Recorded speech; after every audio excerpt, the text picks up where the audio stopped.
mayores ejemplos de dignidad en este país, y desde luego la pelea que lleváis por la sanidad pública, y algunos estáis en ambas, pues está en la misma línea, ¿no? Bueno, total, yo espero no enrollarme más de 15 minutos y que luego, pues, más que hacerme preguntas, pues que podáis también contar lo que os apetezca y que podamos charlar, ¿no? Una cosa un poco más informal, que viene aquí un sábelo todo a largarnos un rollo, ¿no? Entonces, bueno, yo lo que comenté con algún compañero y lo que pensé por la... Nada, tengo reflejos, ¿eh? De momento eso ha quedado demostrado. Esto con una hoja en blanco, llega a ser un billete de 500 y tengo los mismos reflejos que algunos patriotas o más, ¿eh? Bueno, mi idea era, bueno, voy a intentar hablar de algunos elementos que están en el sector de las residencias desde hace tiempo, y que yo creo que es lo que se pretende hacer con la sanidad pública, y por eso deterioro en el que lleva años, ¿no? Y bueno, y que por lo tanto nos puede servir de idea de hacia dónde quieren ir, quién hace negocio con los cuidados, está haciendo ya negocio con la sanidad pública, cómo se hace ese negocio, a costa de quién, ¿no? Las trabajadoras básicamente. En fin, yo quiero contaros eso, algunas cosas del sector de las residencias, porque bueno, yo creo que vamos a encontrar esos elementos comunes, ¿no? Entonces, el primero es la privatización. Por fortuna la sanidad todavía no está privatizada como a nivel de las residencias, pero bueno, es que el sector de las residencias de mayores, yo creo que no hay ningún sector tan privatizado, quiero decir, de un sector donde cabía la gestión pública y que esté tan privatizado, ¿no? Los datos de la Comunidad de Madrid son que el 93% de las residencias son de gestión privada, el 93% de gestión privada, porque hay bastantes residencias que son de titularidad pública, pero de gestión privada, o sea, está privatizada toda la gestión. Hay 18 que son autonómicas y de gestión privada, y públicas solo hay 25, pero de las más de 470 residencias, el 93, algo por ciento, 93% son de gestión privada. Es una privatización, por lo tanto, total del sector, ¿no? Es fácil entender que cuando alguien controla el 94% de algo, tiene una capacidad enorme para imponer sus condiciones y para hacer que, bueno, pues incluso la legislación, etcétera, todo vaya en línea con lo que son los intereses de ese sector, ¿no? El segundo elemento que para mí es muy importante es quiénes son los dueños de esas residencias privadas, ¿no? Casi el 20% de las plazas en España, en Madrid es todavía un poco mayor el porcentaje, están en manos de lo que son 8 grandes grupos, ¿no? Bueno, pues la mitad de ellos están controlados por fondos de inversión. Eso ya lo empezamos a ver también en los hospitales, claro, ¿eh? Esos hospitales que se privatizaron en época de Esperanza Aguirre están controlados ya prácticamente todos, si no todos, por fondos de inversión. El mundo de los fondos de inversión, prometo no daros la lata con eso, porque eso sí que es ni un sábado por la mañana se resisten el rollo, pero sí dos características que es importante que yo creo entender. Fondos de inversión hay de muchos tipos, a veces hay fondos buitre. Los fondos que intervienen que compran residencias son un tipo de fondos que se llama de private equity, capital privado. El nombre es porque no invierten en empresas cotizadas públicamente, ¿eh? En bolsa, por eso lo de capital privado, ¿no? Pero tienen dos características, bueno, una sobre todo muy importante. Esos fondos, por contrato, con la gente que le pone dinero, invierten en un sector. Bueno, imagínate, buscan, bueno, queremos conseguir 100 millones de euros, vale, tienen los 100 millones de euros y entonces deciden, vamos a comprar en 6 o 7 empresas, pues una cadena de supermercados, un grupo de residencias, 6 o 7 donde ellos vean que hay negocio. Y por contrato, a los 6 o 7 años, tienen que vender, ¿vale? Obviamente, tienen que vender con las máximas, obteniendo el máximo beneficio posible, con las máximas plusvalías posibles. Y eso es muy importante por un par de dos elementos de los que vamos a hablar ahora. Pero ¿por qué destaco esto? Bueno, porque esto no es una familia que tiene una residencia en la sierra de Madrid con 50 plazas y que puede hacer un trabajo excelente y que además le gustaría que fuese la actividad de sus hijos. No, no, no. Estos son unos señores que por contrato entran, tienen que ganar el máximo dinero posible y por contrato a los 5, 6, 7 años, si pueden antes, tienen que vender. Vale. Entonces, y obtener el máximo rendimiento posible mientras están como dueños de la residencia. Vale, esto enlaza con el segundo tema, que es muy importante, la precariedad, que es en una residencia, ¿cómo consigues hacer rentable, cómo consigues ganar el máximo dinero posible en una residencia? Bueno, pues en una residencia, como en cualquier negocio, utilizo el término negocio porque es el que utilizan ellos, pero bueno, como en cualquier actividad, hay dos formas de ganar más dinero, obviamente. Una es vendes más, vamos a decirlo así, o recortas gastos, ¿vale? El problema es que en una residencia vender más plazas es muy complicado, porque tú tienes un edificio con 120 camas, no puedes, de hoy para mañana no vas a tener 300, es muy complicado. La otra vía de generar más ingresos es subir mucho las cuotas privadas, pero están ya en un nivel tan alto que también es complicado. Algunas cosas se hacen, pero por ahí los grandes beneficios no pueden venir por ahí. Por lo tanto, los grandes beneficios vienen por la vía de los recortes. Pero claro, los recortes, una residencia, son un sector con unos gastos muy fijos, ¿no? En torno al 65%, ¿no? Imaginaos, en torno al 65% de los gastos debería ser personal, ¿no? En las residencias controladas por los fondos a veces no llega ni al 50%, ¿vale? El 65% personal. Y ahora voy al tema de personal.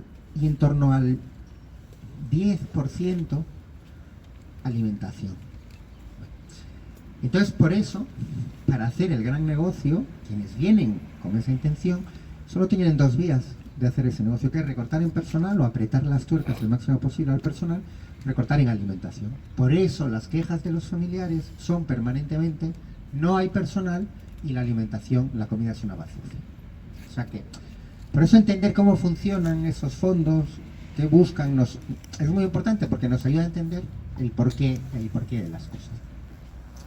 El personal en las residencias, bueno, la figura más importante para el bienestar del residente, que debería ser el objetivo principal, son las gerocultoras.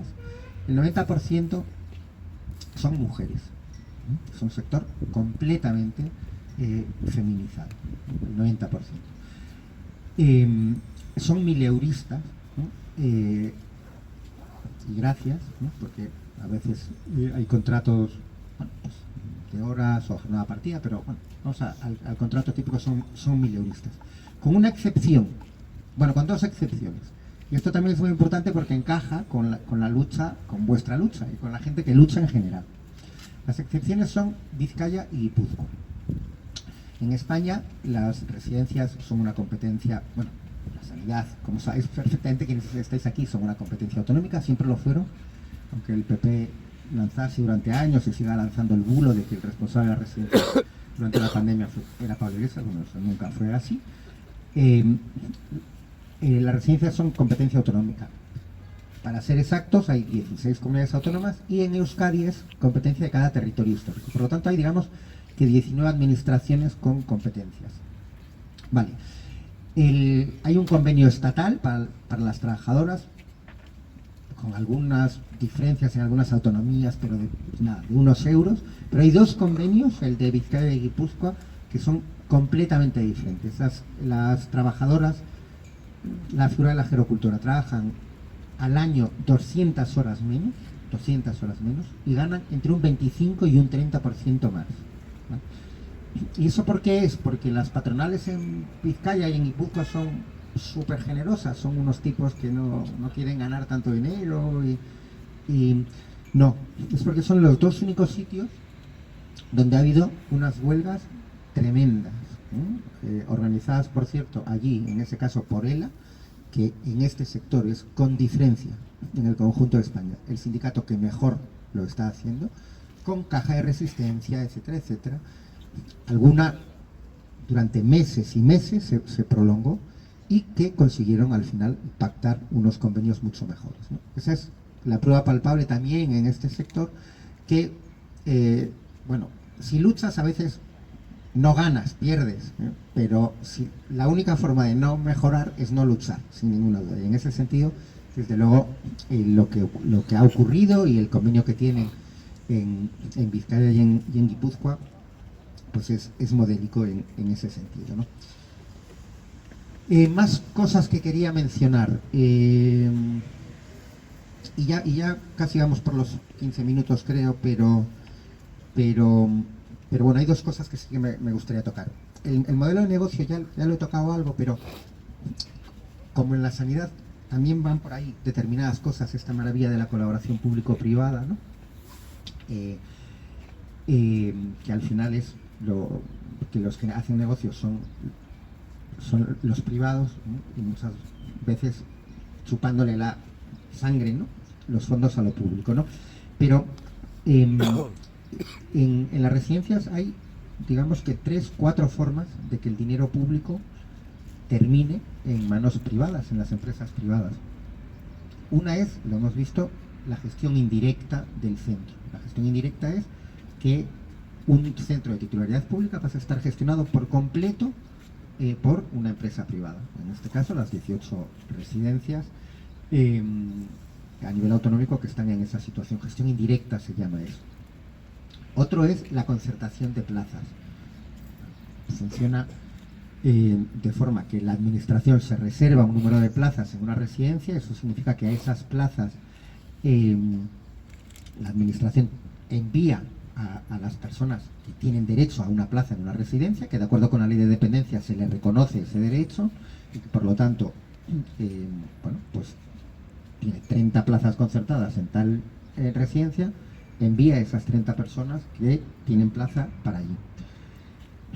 Y luego está la tercera vía, que es la que más le gusta a las patronales, que es lo que se llama, término no técnico pero más formal, es prestación económica vinculada al servicio, que es el cheque residencia, ¿no? Que es la vía por la que han encontrado para quedarse con el dinero público con el mínimo de responsabilidad. Porque ¿en qué consiste el cheque residencia? El cheque residencia está en la ley de dependencia, era un elemento de cierre que se había pensado, bueno, si alguien tiene derecho a ir a una residencia, o sea, derecho por lo tanto a una plaza pública, pero por el motivo que sea no hay, vamos a crear un sistema que mientras se genera esa plaza pública, estos efectos plaza pública son también las concertadas, ¿eh? Plaza pública es o en una residencia de gestión pública o en una de titularidad pública y gestión privada o en una concertada. Bueno, pues si no hay plaza pública, vamos a crear este sistema de cierre para que se cumpla su derecho, ¿no?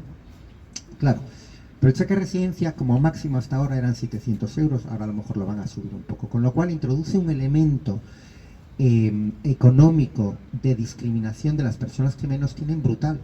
Porque claro, porque tú con tu cheque residencia, con esos 700 euros, vas a una residencia completamente privada y les dices, hay plaza para mí, pero claro, si una plaza en una residencia privada cuesta 2.500 euros, 3.000 euros, con tus 700 euros, ¿no? Si tienes una pensión muy buena, a lo mejor sí que te completa, pero desde luego para las personas con las pensiones más bajas, ese cheque no vale. Por lo tanto, introduce una discriminación brutal. Pero es que para las residencias privadas tiene una segunda ventaja, que es, si tú vas a una plaza concertada, la administración dice, mañana te envío a Manuel Rico para allá. Y la residencia no puede decir, ah, no, Manuel Rico no lo quiero aquí, ni de broma. Pero con el cheque residencia sí, porque tú vas con el cheque residencia, ¿tiene una plaza para mí? No. Y se acabó. ¿Por qué? Porque la administración no controla esa parte. Con lo cual, bueno, pues las patronales están encantadas y es un discurso que está ahí, que cada vez estará más, porque además lo hacen con una idea muy chula y que apela mucho y que también utilizan permanentemente en la sanidad y que por eso la he mencionado, que es la libertad. Bueno, como vosotros sois vecinos de Madrid, pues de la libertad que os voy a contar, que no sepáis, os lo sabéis. Entonces eso ya me ahorra que no tengo que profundizar en la libertad. Pero a mí me gusta, yo creo que hay que dar las batallas por el lenguaje y las ideológicas, porque claro, la libertad tal y como la plantean en este caso desde las patronales de residencias, es la libertad de ir, que con tu cheque residencia vas a la residencia que quieras, lo cual es una libertad de la leche, en teoría. Y yo digo, me gusta la libertad, porque yo creo que es una bandera a la que no tenemos que renunciar, ¿no? Pero yo creo que la libertad es la siguiente. La primera libertad es que todos los ciudadanos deberían de tener derecho a elegir si quieren ir a una plaza en una residencia pública o privada. Entonces, cuando eso esté garantizado, que todos los ciudadanos que quieran ir a una a una plaza en una residencia pública puedan, pues ya, libertad para los demás. En este momento, pues eso a lo mejor lo pueden un 2%. Por lo tanto, cuando se construyan en Madrid 10.000 plazas de gestión pública, yo seré partidario de que también haya cheque residencia. Pero primero demos la batalla por la libertad, ¿sí? Y la batalla por la libertad bien planteada, la primera elección que debería tener derecho cualquier ciudadano es la de plaza de gestión pública o de gestión privada. Obviamente, en la sanidad, ese discurso ya también lo escuchamos, ¿no? Quiero decir, se deteriora todo lo que se puede la sanidad pública para que pues la gente se haga seguros privados y tenga la libertad de decidir dónde quiere ir. Bueno, y la última cuestión, de la que yo hablo siempre, porque creo que es muy importante también, que es, yo le llamo la administración ausente. Todo lo que ha escrito, las cosas que he contado, no sería así si la administración cumpliese con su trabajo correctamente. La administración en un servicio público, como son las podrían ser las residencias o la sanidad, la educación, tiene en teoría 4 potenciales, hay 4 actividades, 4 acciones en las que puede participar la administración pública. Una es prestar el servicio, la gestión de ese servicio. Como vemos, en las residencias está completamente privatizado, la sanidad todavía no tanto, pero bueno, pues la gestión en las residencias ha renunciado. Pero hay otras 3 actuaciones, otras 3 a las que no puede renunciar de momento. Una es a legislar, de momento no hay legislaciones privadas como en la Edad Media, inspeccionar y sancionar. Las 3 son una catástrofe absoluta y ha habido una dejación de funciones de la administración total. Si no se hubiese producido esa dejación en esos 3 campos, los fondos de private equity no invertirían en residencias porque no les saldría a cuenta. Porque para ellos no se conforman con un beneficio de un 2, un 3%, necesitan beneficios del 12, del 15%. Si hubiese una legislación seria donde se impusiera unas ratios de personal, que es lo que más influye en la calidad de vida de los residentes, dignas, ya no voy a decir las de Norte de Europa, ¿no? Pero dignas, bueno, pues ya simplemente con eso ya no vendrían. Si hubiese unas inspecciones de verdad en las que realmente cuando se atenta contra la dignidad de las personas mayores, pues ahí hubiese un control, pues tampoco les interesaría. Para que os hagáis una idea, cuando empezó la pandemia había en España algo más de 240 inspectores para 5.000 residencias. Aunque fuesen todos superhéroes y superheroínas, es completamente imposible de controlar. Obviamente, si no hay inspectores, no puede haber inspección. Luego hay un sistema de inspección que es kafkiano también, pero es que ya empezamos por que si no hay inspectores no hay forma de inspeccionar. Y tercero, el régimen sancionador. España tiene un régimen sancionador disparatado en el que tú también... Yo recuerdo la primera vez que leí una declaración de alguien de la patronal que decía: es que te pueden sancionar con hasta 1 millón de euros. Dijo, 1 millón de euros, la verdad es que es una pasada, ¿no? Y realmente la ley pone que dependiendo te pueden sancionar hasta 1 millón de euros, ¿vale? Bueno, pedí las sanciones que se habían producido cuando inicié la investigación en el año 2020 en toda España en los 6 años anteriores, del 2014 al 2019, en toda España, en 6 años. En toda España en 6 años había habido 10 multas de más de 100.000 euros. 10 multas en toda España en 6 años. La inmensa mayoría de las multas son de 6.000 euros o menos. Hay comunidades autónomas como Murcia, donde había una sanción al año. En Canarias creo que había habido 2 en 6 años. O sea, simplemente no existe el régimen sancionador un régimen sancionador serio para quien lo haga mal, ¿no? Entonces, bueno, pues ese es el problema, y aquí enlaza otra vez con la batalla que hay que dar, porque al final, ¿cómo se legisla? Bueno, pues son los señores que con nuestro voto, de momento hasta ahora sigue siendo así, los señores con nuestro voto elegimos para el Congreso, para las asambleas autonómicas, y de ahí también se deriva las inspecciones, los recursos que se dedican a la inspección o el régimen sancionador, ¿no? Entonces, bueno, esas son las batallas que yo creo que hay que dar, porque es el segundo elemento. Quienes quieren hacer negocio con las residencias, con la salud, necesitan dos elementos: que se les deje entrar, ¿no?, al negocio. En este caso, vosotros estáis en la pelea por la sanidad pública, que se les haya dejado entrar. Por cierto, eso se les dejó entrar en una reforma legal del 85. Sí, 85, 97, la 1597. 97, perdón.